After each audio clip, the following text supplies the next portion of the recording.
Eu sou Edu João de Deus, nasci em Montenegro e tive minha infância até, tirei nos primórdios, no colégio 14 de julho.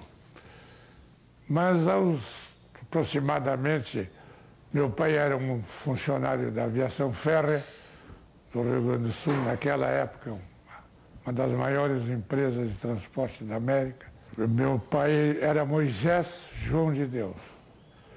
Era um homem, um líder desses líderes espontâneos da vida. Criava 8 irmãos e posteriormente ainda juntou mais 4 cunhados.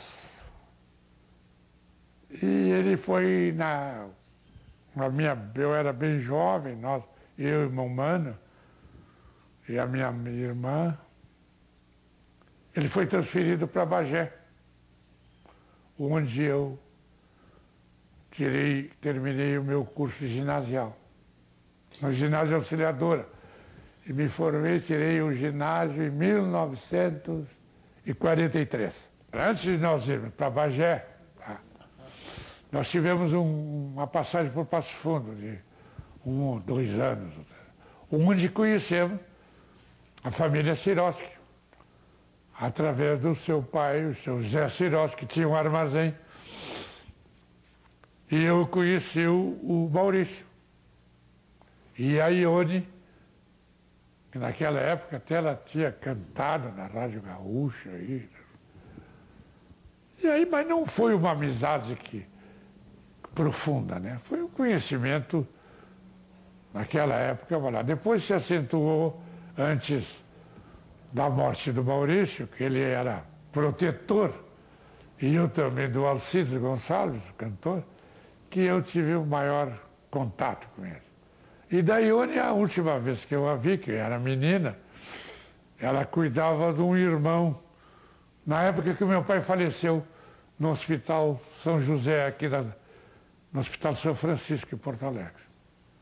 No qual eu guardo uma recordação que ela sofria muito na época, que o mano dela, um dos irmãos, não sei se é o Ivânio ou o Ivé, não me lembro. É tudo Ivan, Ives, Ivânio. Mas era um deles que ela cuidava e era muito emotiva. Até me lembro que eu emprestei um lenço para ela, que ela chorava muito. Mas são coisas que ela talvez nem se recorde disso. Mas são passagens na vida da gente, né? E a família Sirotsky é um exemplo também de humanidade nesse país. Pode que aqui vai o meu profundo respeito e admiração por eles todos. Tá?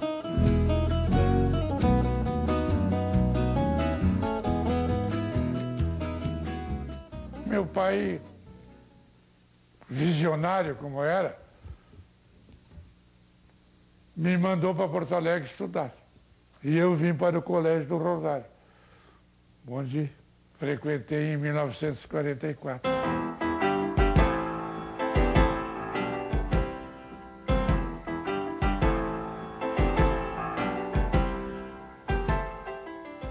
Fui ser remador do Grêmio Náutico União. E, ao mesmo tempo, o nosso convívio com esse pessoal de fronteira, na Rua Barros Cassal, na pensão, e o João Carlos Paixão, eu não falo quase de Paixão, só chamo, eu e a Fatima, a mãe dele, eram os únicos que chamavam de João Carlos. De modo que, de vez em quando, eu me perco e falo em João Carlos e a pessoa não sabe quem é. Eu e o João Carlos dialogávamos muito e nos queixávamos. João Carlos, naquela tempo, já era louco por tradicionalismo, né? Pesquisador desde criança. Né?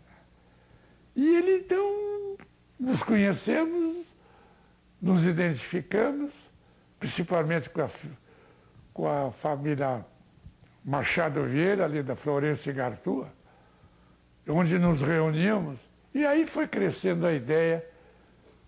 Não era ideia, era o nosso mal-estar em não poder usar, francamente, uma bombacha, o chimarrão, o mate, E a gente foi criando essa ideia e as pessoas fomos nos amontando e tal, e a coisa foi aumentando, e foi crescendo, e do lado da casa da dona Fatima, a reunião passada a ser na sede da Farsul, que era na época na Avenida Borges, e foi crescendo, e redundou nisso que está aí, que é uma alegria para todo mundo, né?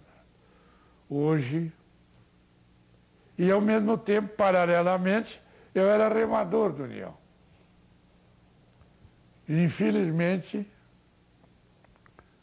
eu, naquela época, pretendíamos ganhar um campeonato brasileiro de remo. E paralelamente, funcionava as minhas reuniões com o João Carlos. E fomos indo e tal. Aí meu pai, acometido de uma nefrite urêmica naquela época incurável, um homem com 47 anos, faleceu no dia 10 de setembro de 1947.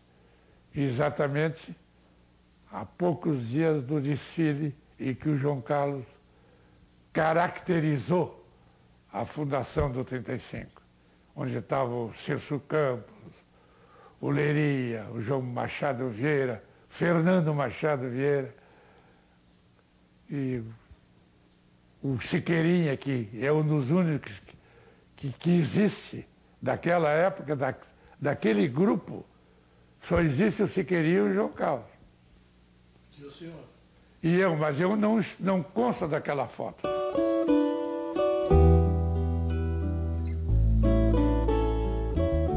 Participei intensamente, só não figurei nessa cavalhada, nesse piquete, em que ele caracterizou como os fundadores do 35.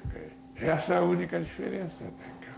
Mas, tudo bem. Eu me considero, eu e o João Carlos, os primeiros, de onde partiu a ideia do 35. Isso é uma afirmação que pode parecer um tanto quanto vaidosa, mas foi realmente de um diálogo que nós travávamos até na Praça da Conceição, sentados lá num banco na frente da casa do João Carlos, que nós então fomos, que tal a gente achar um jeito de reunir essa turma para tomar mate, e tal. Aquelas coisas compreensíveis na época de jovens, inconformados, com o desprezo pelos costumes do interior, dos costumes gauchescos.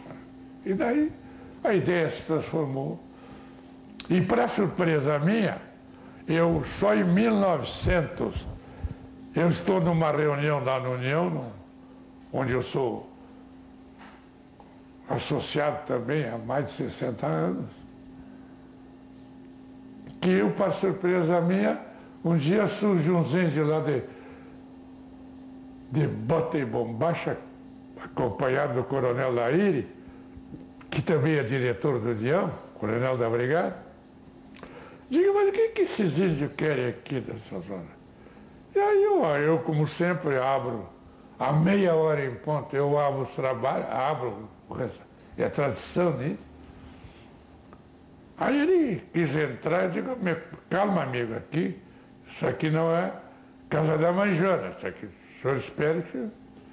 Para surpresa minha, bicha, os caras foram me levar o título de fundador do 35. Tu viu a emoção que eu sofri naquele momento? Eu nunca pensei em ser tido como um fundador do 35. Eu achei que tinha colaborado, mas fiquei emocionado, evidentemente. E até hoje, então, está tudo aí.